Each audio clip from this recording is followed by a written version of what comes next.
उसके बाद फिर आगे हम लोग पढ़ते हैं। यूज का दो तरीके से हम लोग प्रयोग पढ़े थे, याद है? सबको याद है? कोई भूला नहीं ना? एक दिन बीच में गैप हो गया। देखो इधर ध्यान दो। पहला क्या पढ़े थे? कॉन्सेप्ट नंबर 1 में नोट में लिखा दे रहे हैं, वो सम अप कर करके जो हम पढ़ाए उसको सम करके लिखा दे रहे हैं यहाँ पर। कॉन्सेप्ट नंबर 1 में हम लोग पढ़े थे यूज। यूज का मतलब क्या होता है, और यूज जब मेन वर्ब की तरह आएगा तो कब वो पास्ट हैबिट दर्शाएगा, कब पास्ट हैबिट नहीं दर्शाएगा, उसके बारे में हम लोग चर्चा किए थे। हम बताए थे कि अगर हम पास्ट इंडिफिनिट का प्रयोग करते हैं, ही स्मोक्ड, मतलब उसने स्मोक किया, one time talk, one time action होगा। अरे हाँ या नहीं यार? ये वन टाइम एक्शन होगा कि नहीं होगा? अच्छा, इसी को अगर हम वन टाइम एक्शन को अगर हम चाहें कि वन टाइम एक्शन से हम इसको हैबिट बनाए पास्ट का, तो कैसे बनाएंगे? किसका प्रयोग करेंगे? यूज्ड का, थर्ड फॉर्म ऑफ वर्ब का, सेकंड फॉर्म ऑफ वर्ब। अच्छा, एक बात बताओ, यहाँ पर वर्ब ये जो है मॉडल वर्ब है कि हेल्पिंग वर्ब है? अरे बुड़बक, मॉडल वर्ब भी हेल्पिंग वर्ब होता है। हम ये पूछना चाह रहे हैं कि ये मॉडल वर्ब है कि मेन वर्ब है? मेन वर्ब है, क्योंकि देखिए अफर्मेटिव में हम कभी प्रयोग नहीं कर सकते हेल्पिंग वर्ब का, ठीक है? तो ये टू किसके साथ? स्मोक के साथ कि यूज्ड के साथ? किसके साथ? Very good. इसका मतलब उसका आदत, वह ये आदत था उसका ना स्मोक करने का, पास्ट में उसका आदत था, ये हैबिट को दर्शा रहा है। एक बार इस तरीके से हम इसको लिख दिए। अगर इसी का नेगेटिव अगर बोले, अगर उसी का नेगेटिव बोले तो क्या होगा? He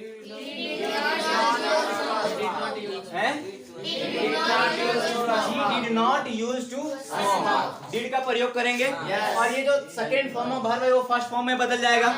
ये बात क्लियर है। अगला चीज इंट्रोगेटिव में, ये सब हम यहाँ तक हम पढ़ा चुके हैं, पढ़ाना हमको यहाँ से है, बस इसको हम समराइज करके लिख दे रहे हैं। He did not use to smoke, ये नेगेटिव में हो गया। इंट्रोगेटिव करेंगे तो डिड को आगे करेंगे। Did he use to smoke, मतलब इसका क्या हुआ? क्या होगा? क्या वह स्मोक किया करता था? क्या वह स्मोक किया करता था? OMN नहीं करना है यहाँ, हम ये पढ़ा चुके हैं। इसमें O और A और B आएगा बाबू तो फिर दिक्कत है। बात समझ रहे हो? क्या वह स्मोक किया करता था, और इसका मतलब क्या वह स्मोक नहीं किया करता था। अब अगला चीज देखेंगे, ये तो हो गया था मेन वर्ब की तरह। अगला कॉन्सेप्ट पढ़े थे पार्शियल मॉडल की तरह यूज का प्रयोग, तो उसमें हेल्पिंग वर्ब की तरह आता था, और वो किसका हैबिट दर्शाता था? एक बात बताओ, यहाँ से यहाँ तक ये चार, ये वाला एक ऊपर छोड़ करके ये वाला भी तो पास्ट का हैबिट दर्शा रहा है। क्या ये स्ट्रॉन्ग वे कहने का है तरीका? क्या स्ट्रॉन्ग वे ये हो जाएगा? क्या हम स्ट्रॉन्ग वे जब हम बोलेंगे यानी मॉडल का प्रयोग करेंगे तो अफर्मेटिव में कर सकते हैं क्या? ये हम बता चुके हैं कि अफर्मेटिव में इसका प्रयोग नहीं होगा, क्योंकि मॉडल वर्ब क्या होता है? हेल्पिंग वर्ब, और हेल्पिंग वर्ब कभी अफर्मेटिव में हाँ या नहीं यार? समझ आया? अब यहाँ ध्यान दे, निगेटिव की बात कर लें थोड़ा सा। नेगेटिव में क्या है? He used not to smoke। अब एक बात बताओ, क्या अब इसका क्या मतलब हुआ? हेल्पिंग वर्ब या मेन वर्ब? कैसे पता किए?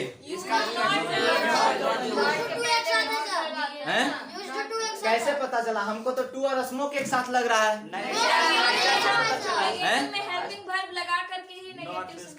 हाँ, जब हम नेगेटिव करते हैं ना तो मेन वर्ब अगर ये रहता तो नॉट के बाद आता। अगर ये मेन वर्ब रहता तो नॉट के बाद आता। देखो ना, मेन वर्ब है कि नहीं? है नॉट के बाद आया।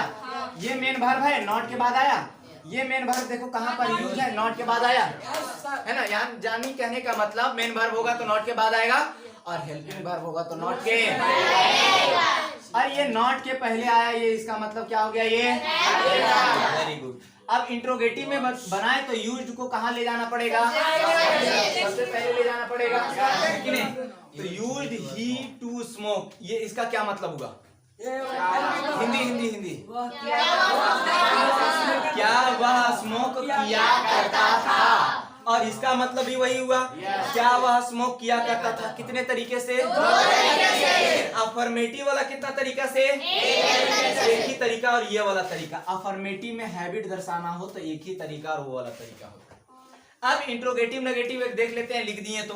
वैसे बाकी तुमको पता है कि कैसे बनना चाहिए, सो है ना, नॉट वॉट इधर उधर करके। इंट्रोगेटिव नेगेटिव अगर करेंगे तो क्या सब्जेक्ट के बाद क्या लगेगा?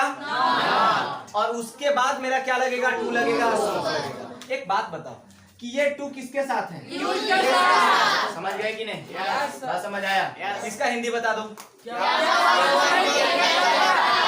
क्या वह स्मोक नहीं किया करता था? अब कॉन्सेप्ट नंबर 3। कॉन्सेप्ट नंबर 3 ना, तुम सबसे पहले तुम्हारा दिमाग को ऐसे घुमाया गया तो यूज सीखे थे, फिर यूज्ड सीखे थे, यानी एक बार मेन वर्ब की तरह, फिर एक बार हेल्पिंग वर्ब की तरह। अबर पता नहीं किस तरह से आएगा ये हैं? ओ एक नया वर्ड यहाँ दिख गया, कहीं दी लिखे हैं नीचे लिंकिंग वर्ब। तो अब यहाँ पर समझ, अच्छा देखो तो भाई, क्या पता एक नया चीज जब दिख जाए ना, जिसके बारे में ना पता हो, तो लगता है कि सच में उसी के बारे में कहा गया हो। वैसा कुछ नहीं है। देखो इधर कॉन्सेप्ट नंबर 3 को देखते हैं। नोट 1 में कि जब भी V3 जो होता है ना, वो एडजेक्टिव की तरह आता है। V3 किस तरह से आता है? कभी नहीं, मतलब कि V3 एडजेक्टिव की तरह भी आ सकता है। अरे भाई वर्ब की तरह तो आए किया, उसका तीसरा रूप, थर्ड फॉर्म ऑफ वर्ब। लेकिन third form of verb adjective की तरह भी उपयोग हो सकता है। एक बात बताओ, दो तरीके का चीज है। एक हो गया मेरा एडजेक्टिव और एक हो गया उसका थर्ड फॉर्म ऑफ वर्ब। अब कब एडजेक्टिव होगा, कब थर्ड फॉर्म ऑफ वर्ब होगा, ये जानना बहुत जरूरी है। क्या क्या जानना? कंफ्यूजन किस में हुआ? एडजेक्टिव आ गया और थर्ड फॉर्म ऑफ वर्ब आ गया। अब कब ये थर्ड फॉर्म ऑफ वर्ब रहेगा, कब एडजेक्टिव रहेगा, ये जानना हमको। अब यहाँ समझने की कोशिश करो। ये तो समझ गए बात को कि third form of verb adjective भी हो सकता है। अब एक बात को समझना कि ही इज रिच, बताओ इसका मतलब क्या होता है? ये तो बच्चा जानता है, ज्यादा छोटा बच्चा नहीं जानता है, मतलब बहुत सारा लोग जानता है। सबको नहीं कहते, काहे जानते हो? बहुत सारे बच्चे को वह अमीर है को लगाएगा ही रिच इज, वह अमीर, और उसके बाद ईद है ना, है। ऐसे वाले भी बच्चे हैं और वो भी फॉर्म भरते हैं, समझे कि नहीं? अब बताओ, उससे हम लोग को कोई लेना देना नहीं। वो उनके साथ अगर भगवान है तो सही है, तो भगवान सबके साथ होते हैं भाई, समझे कि नहीं? सही उनका करेंगे तो मेरा भी करेंगे यार, कि नहीं? और दूसरी बात ये है कि सारा क्वेश्चन में थोड़ी ना साथ देंगे। कहा वो तुक्का लग गया वो अलग बात है। अगर तुक्का पर ही करना रहता तो काहे इतना पैसा इन्वेस्ट करते, काहे इतना मेहनत करते? डायरेक्ट तुक्का, सीधे भगवान का पूजा करते और सब भगवान को याद करते, पूरा एकदम आरती लगा करके एकदम चारों तरफ से भगवान को घेर देते पूरा चारों तरफ से, और उसके बाद आरती ऐसे उतारते, फिर सोचते अरे यार आगे वाला कर रहे हैं, पीछे वाला को सारे फिर पीछे उतारते, कि नहीं? ऐसे ही करना है। वाह, बहुत सारा गर्दन हिला।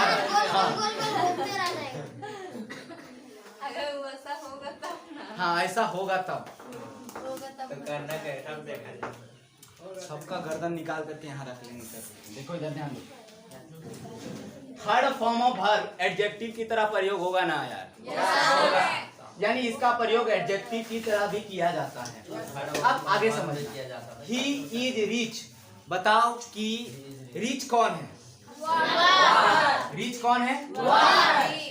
अच्छा, ये वह का गुण नहीं बता रहा है भाई। रिच जो है वह का गुण नहीं बता रहा है, बता रहा है। बताओ, और वह क्या है? ये नाउन है कि प्रोनाउन? और प्रोनाउन का जब ये विशेषता बता रहा है तो बताओ कि प्रोनाउन का विशेषता बतलाने वाले को क्या क्या कहते हैं? एडजेक्टिव। इसका मतलब रीच क्या हो गया? ये बात समझ आया सबको या नहीं आया? ही इज रिच, यानी कहने का मतलब रीच बता रहा है ही के बारे में, और ही एक प्रोनाउन है, और जब प्रोनाउन के बारे में कोई बताता है, विशेषता बतलाता है, तो उसको एडजेक्टिव। ये बात सबको कंफ्यूज मतलब समझ आया? अगला चीज, अगला बताओ, ही इज अ बॉय। तो ही के बारे में बताया जा रहा है, भले वो नाउन है हम जानते हैं, लेकिन मतलब ये कह रहे हैं उसका मतलब जाति विशेष के बारे में बता रहा है, लेकिन एक्चुअली वो यहाँ पर एडजेक्टिव का काम करता है। जैसे अगर हम बोले he is a teacher, he is a teacher, बताओ टीचर जो हम कह रहे हैं तो वो विशेषता है कि नहीं ही का? अरे ही के बारे में ज्यादा जानकारी दे रहा है कि नहीं यार? तो वो क्या हुआ, एडजेक्टिव हुआ कि नहीं? लेकिन वो एक नाउन है, लेकिन यहाँ पर क्या काम कर रहा है, वो एडजेक्टिव का काम कर रहा है। बात समझ में आ रहा है? अब अगला चीज, अगर हम ऐसा बोले वह कंफ्यूज है, क्या बोलो, वह कंफ्यूज है, वह अमीर है, वह गरीब है, वह कंफ्यूज्ड है, मतलब ही इज कंफ्यूज्ड। अरे भैया कंफ्यूज्ड उसके बारे में बता रहा है, इसका विशेषता बतला रहा है, ही कैसा है, कंफ्यूज्ड है। तो यहाँ पर ध्यान देने की कोशिश करो कि जब ये विशेषता बतला रहा है तो ये क्या होगा, तुमको सेंस लगाना पड़ेगा। अब एक बात बताओ कि ये कौन सा फॉर्म है, थर्ड फॉर्म ऑफ वर्ब। जब ये थर्ड फॉर्म ऑफ वर्ब है, इसका मतलब third form of verb adjective हो सकता है। बात समझ आया? अभी यहाँ पर थर्ड फॉर्म नहीं बल्कि एडजेक्टिव है, ही की विशेषता बतलाया जा रहा है, ही इज कंफ्यूज्ड। ये बात समझ आया? अगला बोलो, ही इज टायर्ड, बोले तो वह थका हुआ है ना? इसमें भी भीतरी लगा हुआ है और ये भी क्या है, ये बात सबको समझ आया भैया? अब अगला चीज बता, अगर हम बोले ही इज यूज्ड, मतलब वह इस्तेमाल किया हुआ है, वह क्या है, इस्तेमाल किया हुआ है, और एकदम गंदा सेंस देता है। यानी ये कहने का मतलब ये है कि ही इज यूज्ड, कभी भी मानव के लिए यूज्ड का प्रयोग इस्तेमाल किया हुआ व्यक्ति है ऐसा नहीं कहते हैं। तुम कह सकते हो क्या चीज, ये कह सकते हो जानवर के लिए कह सकते हो, कोई निर्जीव वस्तु के लिए कह सकते हो, कोई इलेक्ट्रॉनिक सामान के लिए कह सकते हो, लेकिन कोई आदमी के नहीं ये इस्तेमाल किया हुआ आदमी नहीं कर सकते। बात समझ में आ रहा है? इसीलिए ही इज यूज्ड अगर बोले तो ये सेंस सही नहीं देता है ना। और अब हम यहाँ पर समझने की कोशिश करते हैं, जब इसका मतलब इस्तेमाल करना यहाँ पर नहीं होगा तो ये कहना क्या चाह रहा है वो समझना। ही इज यूज्ड इस्तेमाल करना तो नहीं होगा, अगर हम इसमें टू लगा देते हैं तो टू लगाने के बाद, टू क्या है, प्रीपोजिशन है, और यूज्ड में टू लगाने के लिए बताए थे, याद है? यूज्ड में अगर हम टू लगाएं तो क्या हो जाता है, वो आदत बनाने लगता है, नहीं बनाने लगता है भाई। यूज, यूज्ड, यूज्ड, अब यूज में टू लगाए थे लेकिन उसका कोई काम नहीं था, यूज्ड में टू लगाए थे सेकेंड फॉर्म ऑफ वर्ब में, तो ये मॉडल बन गया था। एक और था, याद करने की कोशिश करो, third form of verb plus two, ये भी लत को दर्शाता है कि नहीं, मतलब यूज टू, यूज्ड टू और फिर यूज्ड टू, यानी ये थर्ड फॉर्म ऑफ वर्ब है। क्योंकि यहाँ पे देखो वर्ब लगा हुआ है ना पहले से, जब यहाँ पहले से वर्ब लगा हुआ है, यूज बारह वर्ब नहीं होगा, हेल्पिंग वर्ब, अरे यार नहीं होगा ना। और ये देखो ना, इसमें ये मेन वर्ब की तरह काम कर रहा है, ये जो है ये मेन वर्ब की तरह काम कर रहा है, इज। जैसे देखो ही इज रिच, तो ये मेन वर्ब की तरह काम कर रहा है, अफर्मेटिव टाइप का चीज है, और अफर्मेटिव में यूज्ड कभी मॉडल नहीं हो सकता, समझे कि नहीं, क्योंकि वो हेल्पिंग वर्ब होता है।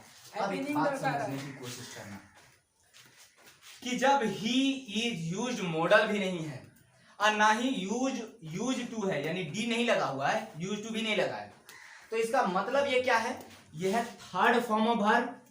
कौन सा verb, third form of verb, और उसके साथ ये आदत को दर्शाता है कि नहीं, अरे यार आदत को दर्शाता है कि नहीं। अब ये आदत को दर्शा रहा है, आदत मतलब लत है ना। देखो उसका आदत है, ही इज यूज्ड टू, यानी उसका आदत है, उसे आदत है, उसे आदत है, क्या आदत है ये नहीं बताया गया, वह थका हुआ है, उसका और कारण नहीं बताया गया, ही इज कंफ्यूज, यानी कहने का मतलब इसका सेंस निकल रहा है, भले पूरा सेंटेंस नहीं लिखा हुआ है लेकिन इसका सेंस निकल रहा है कि नहीं। मतलब हम यूज्ड का प्रयोग नहीं कर सकते हैं, हम किसका प्रयोग करेंगे, ही इज यूज्ड टू, और उसमें यूज्ड टू जो है वो third form of verb plus two है। कौन सा है, third form of verb plus two. एक बात बताओ, जब भी ऐसा सेंटेंस आया है तो ये था एडजेक्टिव, ये था एडजेक्टिव, ये भी हुआ एडजेक्टिव, तो क्या ये एडजेक्टिव का रूप लिया कि नहीं, तो भाई लिया कि नहीं एडजेक्टिव का, यानी ये किस तरह से उपयोग हुआ, जगह नहीं है, एडी लिख दे रहे हैं, ठीक है, लग सकता है। हाँ इज के बाद भीतरी लगाए so he is tired, he is confused, एक अवस्था को बताता है, ये एक अवस्था को बताता है। थर्ड फॉर्म ऑफ वर्ब एक अवस्था को तुमको बता रहा है। नहीं तुम कंफ्यूजन की अवस्था में हो, यू आर कंफ्यूज अगर लिखे तो क्या होगा, तुम एक अवस्था में हो। किस अवस्था में, कंफ्यूजन की अवस्था में। बात समझ रहे हो। अब उसी तरीके से ही इज यूज्ड टू, उसे आदत है। अब क्या चीज का आदत है वो ज्यादा आगे नहीं बताएंगे। ये क्लियर हो गया यहां तक। इसका मतलब हुआ कि हम अगर इसका प्रयोग करें, किसका, यूज्ड टू का, यूज्ड टू का, तो ये टू जो है इसके साथ है और ये प्रीपोजिशन है ना। और ये यूज टू किस तरह से काम करेगा, एडजेक्टिव की तरह। इधर जगह नहीं है, पूरा लिख लेना तुम, एडजेक्टिव की तरह। किसकी तरह काम करेगा, यूज टू एडजेक्टिव की तरह काम करेगा। अब आया इंटरेस्टिंग चीज, क्या क्या सुसंग। यूज्ड का कई तरीके से इस्तेमाल, एक तो मेन वर्ब, दूसरा हेल्पिंग वर्ब, तीसरा एडजेक्टिव। अब ये एडजेक्टिव जो है ना ये बहुत ज्यादा कंफ्यूज करने वाला है। कैसे अब पहचानेंगे कि वो मेन वर्ब की तरह है, कैसे पहचानेंगे कि वो एडजेक्टिव की तरह, कैसे पहचानेंगे कि वो मॉडल की तरह है, ये हम सारा डिस्कस करते हैं बाद में। ये बात सबको समझ आया। एक चीज और ध्यान में रखना, क्या, नोट नंबर 2 में जब वर्ब में आईएनजी जोड़ देते हैं तो वो नाउन का भी रूप ले लेता है। जब वर्ब में आईएनजी जोड़ देते हैं तो वो नाउन का रूप ले लेता है। कैसे, सो समझो। जैसे अगर हम लिखें walking is good for health, टहलना सेहत के लिए लाभदायक है। एक बात बताओ, इस इज का जो सब्जेक्ट है क्या है, वॉकिंग है। अब ये वॉकिंग सब्जेक्ट कौन कौन हो सकता है, या तो वो नाउन रहेगा तो सब्जेक्ट हो सकता है, या फिर वो प्रोनाउन रहेगा तो सब्जेक्ट हो सकता है। इसके सिवाय कोई सब्जेक्ट नहीं हो सकता। इसका मतलब ये नाउन प्रोनाउन में कोई एक है, और ये जब वर्ब प्लस आईएनजी लगता है तो वो नाउन बनता है। बात समझ में आया, क्लियर होगा। यानी वर्ब प्लस आईएनजी नाउन का भी रूप ले सकता है। बात समझ रहे हो। चलो अब इतना चीज जब दो गो नोट हम लोग सीख लिए, फर्स्ट नोट में कि थर्ड फॉर्म एडजेक्टिव हो सकता है, और फर्स्ट फॉर्म प्लस आईएनजी लगाएंगे तो वो नाउन बनेगा। ये बात समझ में आ रहा है। अब इसका उपयोग हम आगे करके चलते हैं। एक फॉर्मेट है, वो फॉर्मेट क्या है, वो ये है कि सब्जेक्ट लगाइए, फिर लिंकिंग वर्ब लगाइए, फिर यूज टू लगाइए। लिंकिंग वर्ब उसको कहते हैं, वैसा वर्ब को कहते हैं। इसके बारे में डिटेल में कभी चर्चा करेंगे जब हम वर्ब पढ़ाएंगे तब। ऐसे जान लो कि लिंकिंग वर्ब के बाद जब एडजेक्टिव, जब वर्ब के बाद एडजेक्टिव आता है ना, तो ये वाला चीज जो होता है वो लिंकिंग वर्ब होता है।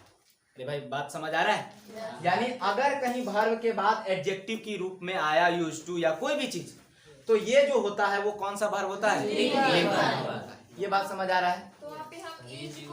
हाँ इज लिंकिंग वर्ब है, इज लिंकिंग वर्ब है। अगर यहाँ आर रहता यू आर कंफ्यूज तो आर लिंकिंग वर्ब। बात समझ में आया, लिंकिंग वर्ब। अरे समझ आया। क्या हम यूज टू को लिंकिंग वर्ब कहेंगे, नहीं। ऐसा सोचना भी मत कि यूज टू एक नए तरीके से लिंकिंग वर्ब, नहीं। इज जो है वो लिंकिंग वर्ब है, और किसकी वजह से, एडजेक्टिव आ गया उसके आगे, इसके वजह से।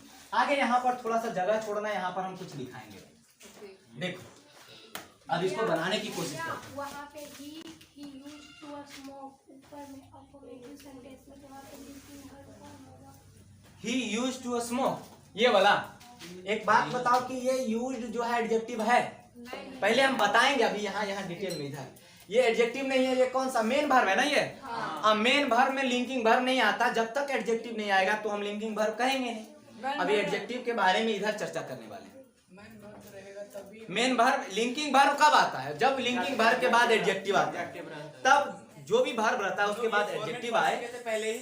ठीक है, फॉर्मेट पहले पढ़ चुके थे, जो थोड़ा सा इधर उधर हुआ था ना उसको हम रिकवर कर देते हैं। फॉर्मेट पढ़े थे, subject plus linking verb plus use to. ठीक है, और लिंकिंग वर्ब उसे कहते हैं जिसके बाद यहाँ पर एडवर्ब क्या आता है, एडजेक्टिव आता है ना, एडजेक्टिव आता है। अब यहाँ ध्यान देना है, हम बताए थे कि यूज टू होता है वो 3 प्रकार का होता है। पहला बताए थे यूज टू जो होता है वो पहले एक वर्ब होता है, मेन वर्ब, दूसरा हेल्पिंग वर्ब, और तीसरा का एडजेक्टिव। अब इसको देखना है सबसे पहले कि क्या ये हेल्पिंग वर्ब है, नहीं है, क्योंकि यहाँ हेल्पिंग वर्ब आया ना। तो जब ये हेल्पिंग वर्ब या कोई भी वर्ब आ गया तो अब इसको मतलब मदद करने के लिए मॉडल की तरह आना नहीं पड़ेगा, है ना। यानी ये हेल्पिंग वर्ब नहीं बना। अब जब ये हेल्पिंग वर्ब नहीं बना तो अब अगला चीज क्या हो जाता है कि ये मेन वर्ब है या कि एडजेक्टिव है। तो उसके लिए चेक हम लोग करते हैं, इसको ऐसे ढक दो कि ये मान लेते हैं कि ये मेन वर्ब है।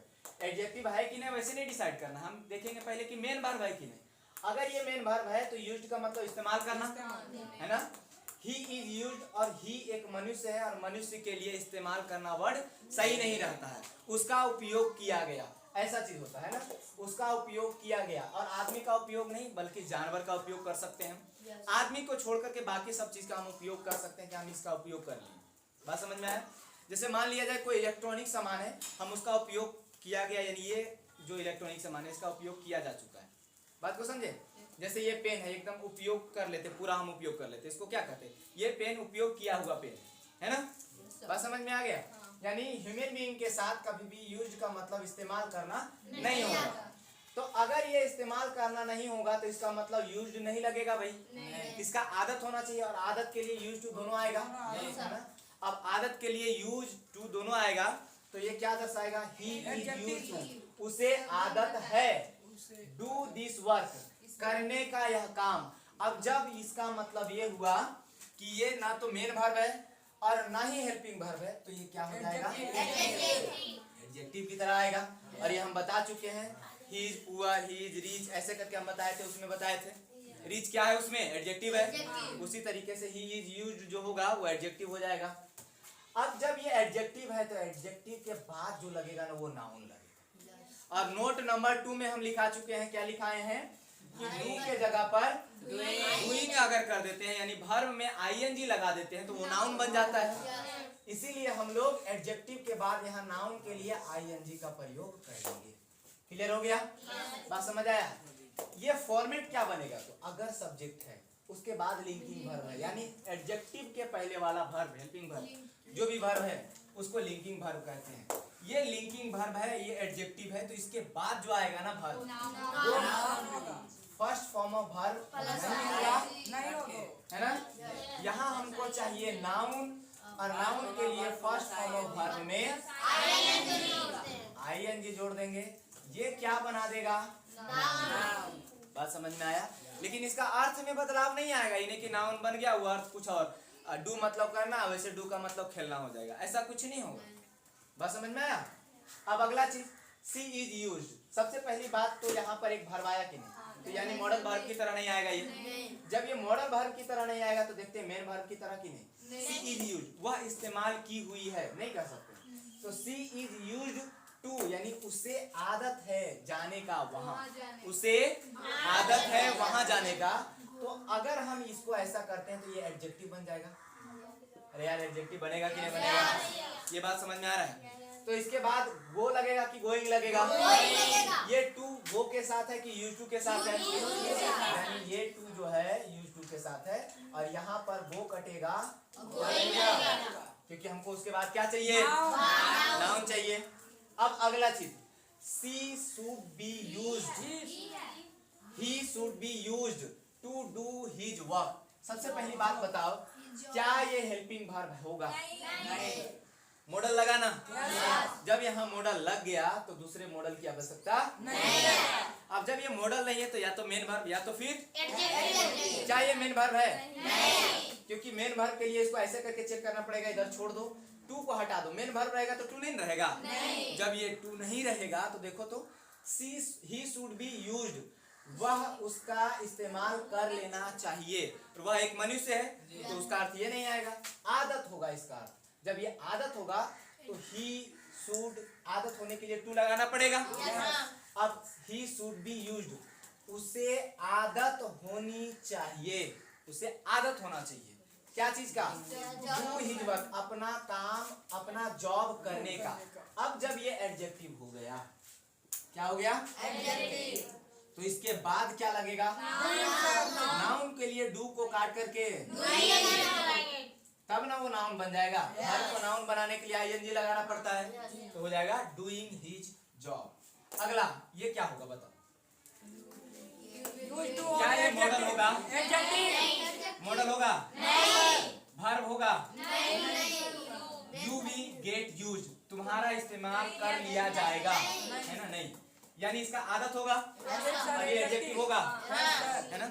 ये दोबारा हो जा रहा है ना, थोड़ा सा क्लास डिस्टर्ब होने के चलते ऐसा हो गया। अच्छा कोई दिक्कत नहीं, पढ़ लिए, कोई दिक्कत नहीं है। दोबारा बता दो, ADJ एडजेक्टिव, ADJ नहीं एडजेक्टिव। हम डीजे को बुलाने थे, ADJ इधर आओ नहीं। यूज टू एडजेक्टिव हो गया।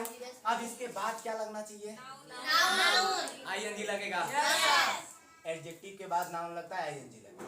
क्लियर हो गया? इसमें हम क्या लगाएं बताओ, सुधार के बताओ।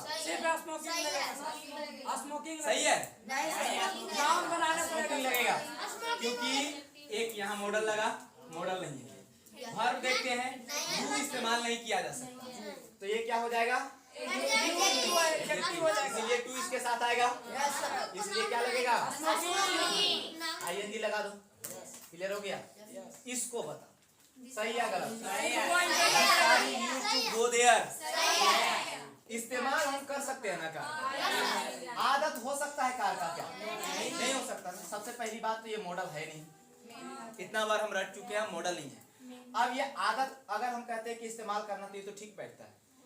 अगर इस्तेमाल करना ठीक हुआ, इसका मतलब है कि यूज्ड यहाँ लगा, टू इसके साथ नहीं बल्कि ये के साथ, क्योंकि इतना में ही अर्थ दे दिया ना, दिस कार इज यूज्ड, ये कार इस्तेमाल किया हुआ है।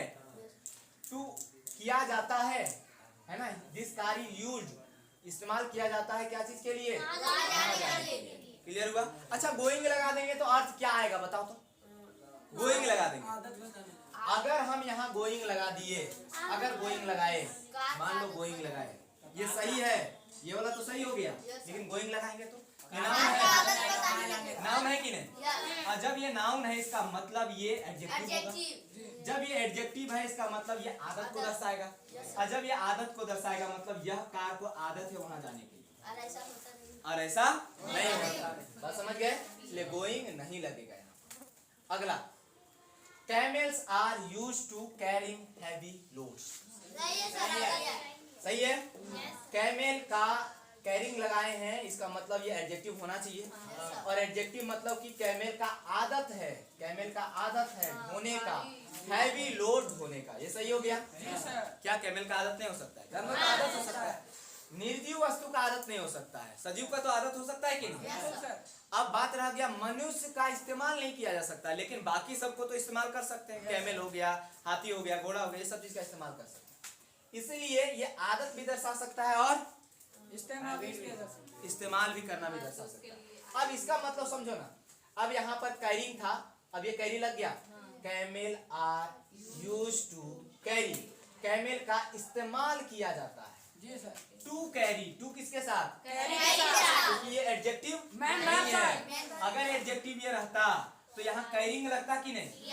और अगर कैरिंग नहीं लगा इसका मतलब इसको एडजेक्टिव मानेंगे कि नहीं? अब ये देखते हैं कि एडजेक्टिव मान लेते हैं इसको, सॉरी कैरिंग लगता तो एडजेक्टिव होता। अगर ये कैरिंग नहीं लगा तो या तो हेल्पिंग वर्ब होगा या मेन वर्ब होगा। हेल्पिंग वर्ब हो नहीं सकता आर की वजह से, इसीलिए ये मेन वर्ब होगा, और मेन वर्ब होगा तो केवल यूज्ड लगेगा। टू किसके साथ आएगा? कैरी के साथ आएगा। अब यूज्ड जो है वो क्या बताएगा? इस्तेमाल करना। कैमेल का इस्तेमाल किया जाता है। जी सर, कैमेल का इस्तेमाल किया जाता है कैरी करने के लिए, ढोने के लिए, हैवी लोड ढोने के लिए किसका इस्तेमाल किया जाता है? ये भी सही, यानी उसका आदत भी हो सकता है और उसका इस्तेमाल भी किया जा सकता है। अब अगला,